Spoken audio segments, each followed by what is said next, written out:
जिस दिन से सामने सरकार माता मुकुंद भगवान बिहारी और कन्हैया जी मथुरा में जब से गए हैं, तब से नित्य प्रतिदिन ब्रजवासी ग्वालवाल मथुरा से आने वाले मार्ग पर बैठ जाते हैं।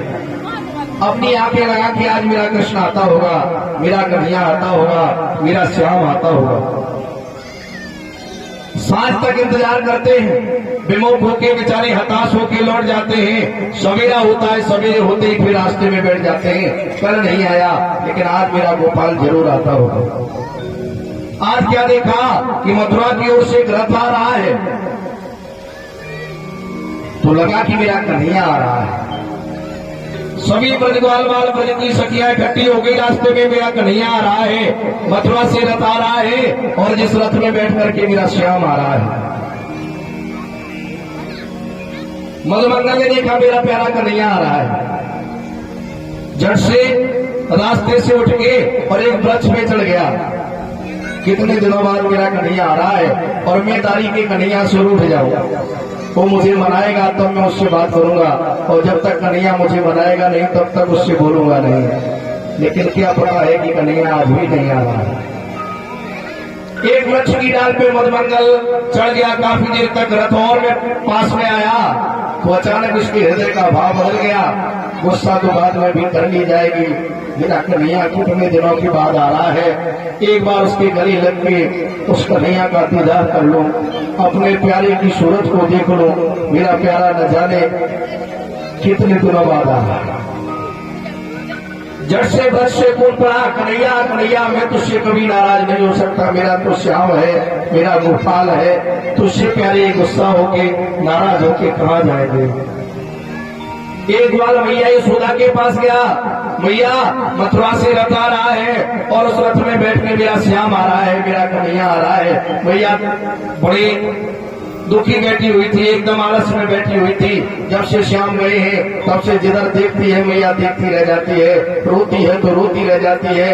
पागल सी मैया यशोदा जो है ना, अपने कन्हैया के दीदार में बेहबल हो रही है, व्याकुल हो रही है। जैसे सुना कि मेरा श्याम आ रहा है, झट से मैया उठी और कटोरा उठा के एक कटोरे में माखन रखा, एक में मिश्री रखी, एक में दूध रखा, एक में दही रखा। मेरा कन्हैया न जाने आगे क्या न मांग दे और कहीं मेरे कन्हैया के आतिथ्य में कोई देर न हो जाए, इसलिए माखन मिश्री सभी भोग तैयार करके रख रही है। लेकिन पता क्या है कि आशा का दीपक अभी बुझ है।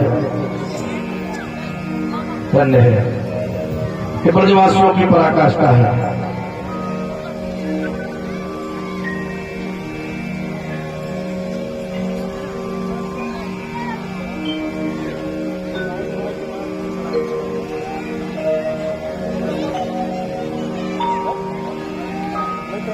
बोलिए भक्तवत्सल भगवान की, बोलिए सांवरे सरकार की जय।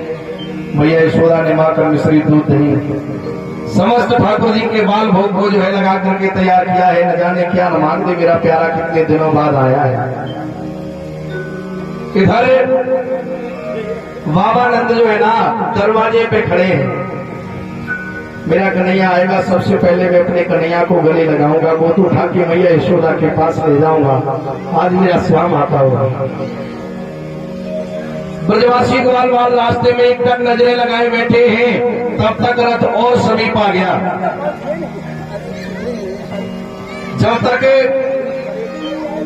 ब्रजवासियों के ध्यान में रहा कि मेरा कन्हैया आ रहा है, तब तक बड़ी प्रफुल्लता है, प्रसन्नता है। लेकिन आज जो ही रथ पास में आया और उस रथ में बैठा हुआ कोई दूसरा नजर आया, तो ब्रजवासियों का आशा का दीपक बुझ गया। एकदम सब चुपचाप ज्यों के त्यों बैठ गए। उद्धव जी ने कहा, प्यारे ये वृंदावन है। ब्रजवासियों ने कहा, हाँ ये वृंदावन है। तुम सब कन्हैया के सखा हो, कन्हैया के प्यारे हो। सभी ब्रजवासी कहते, मैं कन्हैया की आशा में बैठा था।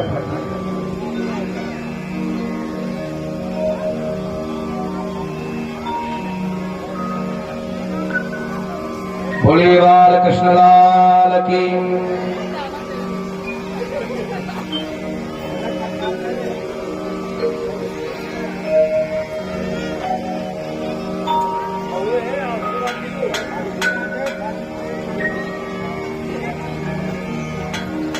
बोलिए गोविंद भगवान की, बोलिए सांवरे सरकार की जय।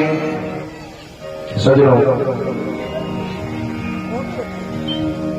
उद्धव जी ने रथ से उतर के ब्रजवासियों से पूछा, भैया मैया यशोदा का घर कहाँ है? ब्रजवासियों ने, ग्वाल वालों ने कहा, ये जल की धारा जो आ रही है ना, इसी जल की धारा को पकड़ के चले जाओ, मैया के आंगन में पहुंच जाओगे। ये किसकी धारा है? मैया के आंगन में कोई नदी नहीं बहती है, कोई नहर नहीं है, कोई स्रोत नहीं है, कोई धारा नहीं है, फिर ये जल की धार कहाँ से आ रही है? ब्रजवासी कहते हैं तो कन्हैया की कृपा है। उस कार्य कन्हैया ने जाते जाते मैया को इतना रुला दिया, इतना रुला दिया, जब से सांवरे कहे हैं मेरी मैया की आंखों से आंसू बंद नहीं हो रहे हैं। और मुझे पता है जब तक कन्हैया मैया को लेने नहीं आएगा तब तक मैया की आंख की आंसू बंद नहीं होगी। आंसुओं की धारा बह रही है मैया के आंगन से। अब तो इतना सरल हो गया, मैया के घर जाना किसी को कुछ पूछना ही नहीं पड़ेगा, या जल की धारा से चले जाए। उद्धव जी ने देखा, वो ये तो प्रेम की प्रबल पराकाष्ठा है। ब्रजवासी कन्हैया को इतना चाहते तभी तो वो श्याम रोता है। उद्धव जी महाराज मैया के द्वारे पे गई, रथ को खड़ा किया। नंद बाबा ने जैसे देखा मेरा कन्हैया नहीं है, तो उद्धव जी महाराज तो दरवाजे से घर की ओर जा रहे हैं, लेकिन नंद बाबा की हिम्मत नहीं पड़ रही कि मैं यशोदा से जाके क्या कहूंगा, वो कन्हैया नहीं था, वह तो कोई और आने वाला है। यशोदा मैया ने देखा कि द्वारे पे कोई रथ रुका है और किसी की खड़ाओं की आवाज हो रही है, खटपट खटपट की आवाज हो रही है। उन्हें लगा मेरा कन्हैया आ रहा है। माखन मिश्री का कटोरा सामने रखे मैया बैठी है। एकदम से मैया ने सोचा, और आज मैं अपनी आंखें बंद करके बैठ जाऊंगी, मेरा कन्हैया कांधे पे हाथ रख के पीछे से कहेगा मैया मुझे भूख लगी, तनिक माखन मिश्री खिला दे, और तब मैं अपनी आंखें खोल के अपने लाला को माखन खिलाऊंगा।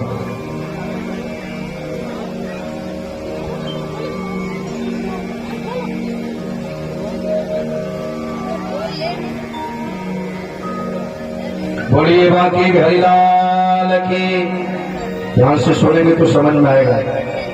ये ब्रजभूमि की पावन प्रेम की महिमा है, जहाँ भगवान भी रोता है, जहाँ भगत भी रोते हैं, भगवान की मैया रोती है, भगवान के बाबा रोते हैं। यही कहा जाए, बाबा के सानिध्य में जितने ब्रजवासी रहते हैं वो सब रहते हैं, सभी रो रहे हैं।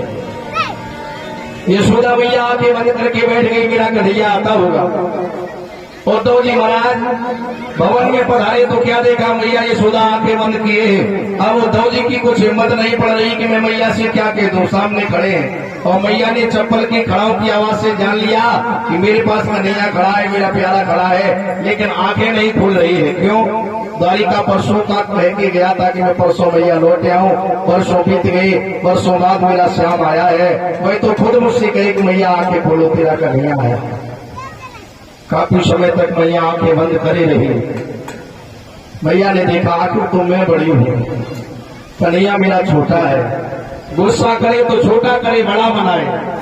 यहाँ मैं बड़ी हूँ और मैं आंखें बंद करी हूँ। शायद कन्हैया भी गुस्सा कर रहा होगा कि भैया मैं मथुरा चला गया, मैं नहीं आया, तू भी तो मेरे पास नहीं आई।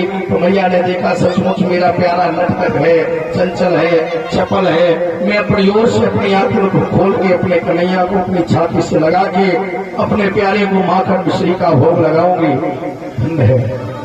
मैया ने प्यारे जो ही अपनी आंखें खोली, देखा सामने कन्हैया नहीं है, हाथ में माखन का कटोरा छूट गया। मैया की आंखें बंद हो गई, बेहोश होकर मैया गिर पड़ी। नंद बाबा ने देखा कि यशोदा की दशा विपरीत हो रही है।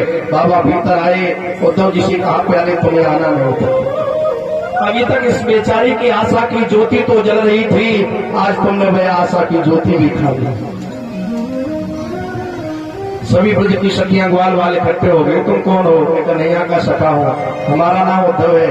क्यों पधारे हो?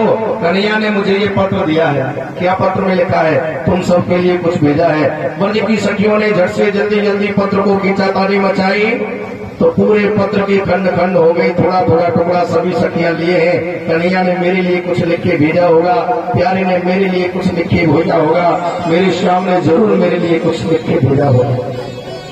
उद्धव जी कहते सखियो ये कोई खाने की वस्तु नहीं है, प्रदेश की वस्तु थी और तुमने अपने कन्हैया का पत्र फाड़ दिया।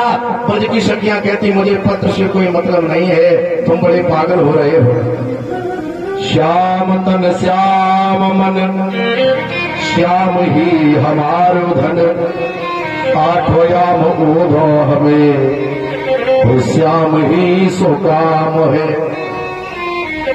श्याम मति श्याम गति और श्याम ही है प्राणपति, श्याम सुखदाई शोभलाई शोभा धाम है। श्याम जिए श्याम हिए और श्याम बिना नाही जिए, अंधे की सी लकड़ी आधार श्याम नाम है। तुम भये बोरे पाती लेके आए दौरे, योग किने भावे जहां रोम रोम श्याम है। ये पत्र किसे भावे यहाँ तो रोम रोम श्याम है। मेरे ब्रज के रोम रोम में मेरा कन्हैया बसा हुआ है, मेरा श्याम बसा हुआ है।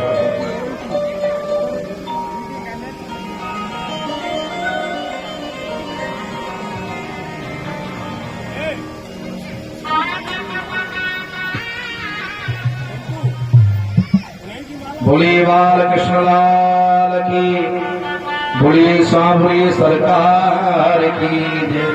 सखिया कहती हो तो ओढ़ो तुम भये बोरे, ए पाती लेके आए दौरे, योग किने भावे जहां रोम रोम श्याम है।